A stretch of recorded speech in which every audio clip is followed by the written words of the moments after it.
বাংলাদেশ তোমার বাপের ভিটা। সুতরাং এটা স্পষ্ট করে মনে রেখো, সোনাইমুড়ি থেকে মহিলাদের সামনে চোখ বন্ধ করে বড় বড় পটর পটর করা যায়, কিন্তু রিজওয়ান রফিকীদের সামনে দাঁড়ানোর হিম্মত আল্লাহ তোরে দেয় নাই। কথায় কথায় সেলিম কয় যে এই হুজুর আমাদের লিফলেট করছে, সব মিথ্যা কথা। আমাদের অবস্থা সেলিমের কাছে এমন, আমি যদি বলি সেলিম তোর বাপ হালাল বা তুমি হালাল জাদা, ও কবে এটাও মিথ্যা কথা।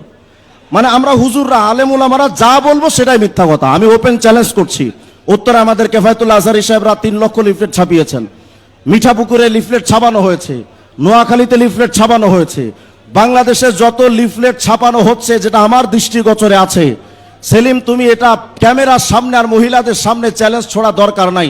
শুধু একটা ডেট চাই, শুধু একটা তারিখ আর সময় চাই। আমি ওয়াদা দিচ্ছি আমি কাউকে নিব না, আমি একা যাব। জমিনে বসতে চাও, পাতালে বসতে চাও, আসমানে বসতে চাও, হাওয়ায় বসতে চাও, স্বপ্নে বসতে চাও, দৃষ্টিগোচরে বসতে চাও, স্থলে বসতে চাও, জলে বসতে চাও, সেলিম তুমি মনে রেখো তোমার বাংলাদেশের সংসদ ভবন থেকে নিয়ে তোর বেডরুম পর্যন্ত বসার জন্য আমরা প্রস্তুত আছি।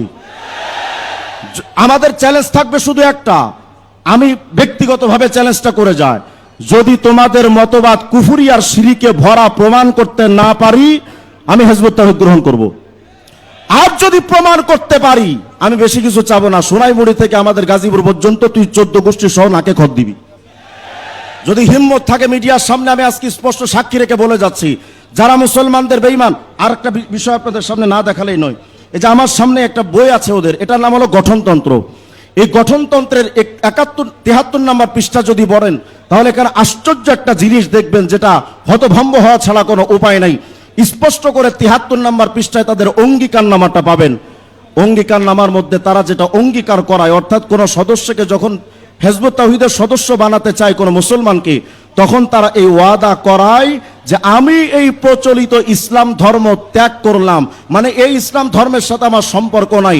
বোঝাতে চাচ্ছি হিজবুত তাওহীদ এমন কুফরি সংগঠন যে তাদের সদস্য করার আগে তারা মুরতাদ বানাচ্ছে। সুতরাং স্পষ্ট বক্তব্য, কুফরি সংগঠন বাংলাদেশে জায়গা দেওয়া হবে না।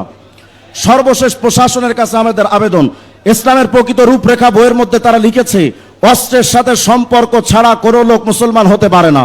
তাহলে তারা লিখেছে আরো, অস্ত্রের সাথে সম্পর্ক ছাড়া কেউ জান্নাতে ঢুকতে পারবে না। তার মানে তাদের কাছে অস্ত্র আছে। প্রশাসনের কাছে আমরা জানতে চাই, শেষ কথা, যে এই যে বক্তব্য অস্ত্রের সাথে সম্পর্ক না থাকলে জান্নাতে যাওয়া যায় না, এই বক্তব্যটা তো আপনাদের দাবি মতে, সংবিধান মতে এটা তো জঙ্গিদের বক্তব্য। আমরা প্রশাসনের কাছে জানতে চাই এই বক্তব্যকে আপনারা সমর্থন করেন কিনা। যদি না করেন, জঙ্গি হিসেবে তাদেরকে নিষিদ্ধ করেন। আর যদি এটাকে সমর্থন করেন যে অস্ত্র রাখা যাবে, তাহলে প্রশাসনদেরকে আমি বলি এই অনুমতিটা আমাদেরকেও দিয়ে দেন। খোদার কসম আপনাদের লাগবে না, আমরা নিজেরাই যথেষ্ট। আল্লাহ তাআলা আমাদের সকলকে হিজবুত তাওহীদের ফিতনা থেকে হেফাজত করেন। আসসালামু আলাইকুম।